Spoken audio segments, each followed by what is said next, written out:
Hello there and welcome back once again to the Project Management Historian. So we're still in the middle of the COVID-19 pandemic and people all around the world are still having to quarantine.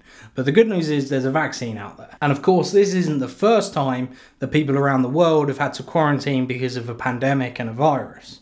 Particularly well-known cases are those of the Black Death. There's even a very famous story of the English village known as the Plague Village of Nome, where people had to quarantine there for more than a year. And it didn't end particularly well, with 75% of the population of that village dying. But then there are also positive stories, such as that of the Alaskan town of Nome, or Nome. Nome? I'm going to call it Nome, it's probably not pronounced that way. And they had the famous 1925 serum run. And it wasn't the plague this time, but rather diphtheria. Now first a little bit about diphtheria. It's an infection caused by this kind of bacteria. You can understand why I haven't tried to say it. And it normally starts with a sore throat and a fever, but it can then move on to inflammation of the neck, coughing, and severe inflammation of the nerves, and possibly death. Now the diphtheria antitoxin was developed in the late 1800s, but in the 1920s there were still between 100,000 and 200,000 cases and 13,000 and 15,000 deaths every year in the United States. And as a comparison, between 1980 and 2004, only 57 cases were reported in the United States. Now the antitoxin plays a very important role in the story we're going to tell you today, which became known as the 1925 serum run. This was the transportation of the diphtheria antitoxin across Alaska via dog sled relay. And in the end, it saved the small town of Nome and the surrounding communities from a diphtheria epidemic. In mid-January 1925, Nome's only doctor, Curtis Welch, diagnosed the first case of diphtheria in a 3-year-old. This was followed by far more cases, and he quickly identified that an epidemic was well within the realms of possibility. And the mortality rate was expected to reach 100% without medical intervention. The big problem was that months earlier, Welch had discovered that the entire town's diphtheria antitoxin stock had expired and no new delivery made it through before the port was closed by ice. Now the town council immediately implemented a quarantine and sent a telegram to the US Public Health Service requesting assistance. After that, a batch of 300,000 units, which would have been enough for 30 patients, was found in Anchorage. And this would have helped before a larger shipment made it through. Now to get the antitoxin to Nome, it was decided to use a 2-team dog sled relay, starting on 2 different ends and meeting in Nulato to hand over. Now this was a route of over 1,000 kilometers and would normally take over 30 days to travel. But that would have taken far too much time to save Nome's population. An experienced team had to do it, and mail carriers were chosen. These were the best dog mushers, and most of them Alaskan natives. Nome sent Leonhard Sapala for the round trip from Nome to Nulato and back. When the team set off, temperatures were at 20-year lows. So many of the mushers had to deal with minus 50 degrees centigrade temperatures and gale force winds. They suffered from hypothermia and frostbites, and some of the dogs even died. When musher Edgar Calland arrived at his roadhouse stop,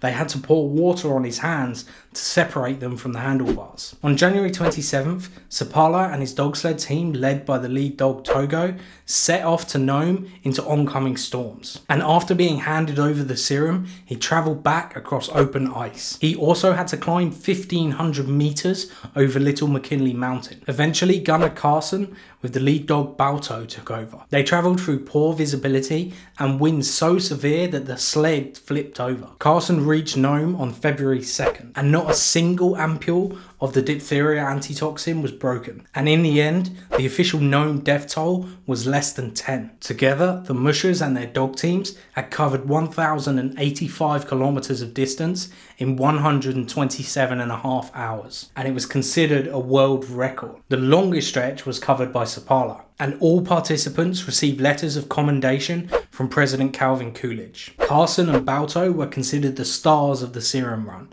and Balto even ended up with his own statue in Central Park. And Togo received a gold medal from Roald Amundsen, the first man to reach the South Pole. And in 2011, Time magazine named Togo the most heroic animal of all times. And Disney have now put him back into the limelight with the 2019 film Togo. I'm not totally sure how to feel about what happened to him after his death though. His body was stuffed and he's now on display in an Alaska museum. What's even weirder is that his skeleton is also mounted and displayed in a different museum. It was an odd choice. Now let's do what we do on this series and take a look at the 1925 serum run from a Prince 2 perspective. A Prince 2 project is a temporary organisation, and that definitely applies here. Then we have our 7 principles, one of which is continued business justification, which is all about having a justifiable reason for the project, and it requires checking that this justification remains valid throughout the project's lifetime. And if you look at what happened and how the town approached the serum run, they definitely ticked all those boxes. There was a definite business justification, saving the people of the town of Nome from a diphtheria epidemic. The town council decided on the measures, and since town councils love admin, they almost definitely recorded it. And the business justification remained valid throughout the entire project when the serum eventually arrived at the town. Another principle within Prince 2 is to manage by stages. In the initiation stage, we look at things like risk, communication, a project plan, and so on. And we have that all here as well. The Nome Town Council and other decision makers definitely considered the risks of this operation, as one of the initial plans was to fly the serum into Nome. However, in those days there were only a handful of planes in Alaska, and they definitely weren't winter weather ready. Most of them had open cockpits, which is not what you want in a snowstorm. So even though the risk of the individual dog mushers was high, the risk of losing the serum was greater, and using planes would have only increased that risk. There was also a very well-defined communications approach. The surrounding towns, who were the stakeholders in this case, were all warned, and the relevant authorities were all notified. And then of course all of the individual relays could be considered to be stages, during which all of the mushers had to focus on products. That is, handing over the serum to the next stage of the relay. The dog mushers also had to consider tailoring to their environment. In this case, the actual environment. Due to the weather, it wasn't always possible for them to take breaks. Carson was also meant to hand over the serum to somebody else before he reached Nome. However, as he approached the roadhouse, he saw that the lights were off and assumed that the person inside was sleeping, meaning they'd lose valuable time by having to get him and his dogs ready. Some, however, though, think that Carson wanted to be the person getting all the glory for handing over the serum at the end. Who knows what's true? I certainly don't. Prince 2 projects also look at 6 variables: time, cost, scope, quality, benefits, and risk. Time had to be prioritised over scope, risk and quality in this instance. Dr. Welch had estimated that the serum would only last 6 days in the harsh weather conditions that it was being transported in, so they had to be fast. But this proved to be the right approach because the serum arrived in time. And we got a happy ending, thankfully. Not sure I'd talk about it if we didn't. Trying to keep things light. And obviously one of the reasons for the success of the serum one was the experience of those involved. They knew exactly how to deal with the challenges they were presented based on their previous experience. This is also one of the 7 Prince 2 principles: learn from experience. What was not so happy, however, is that the media at the time largely ignored the other dog mushers.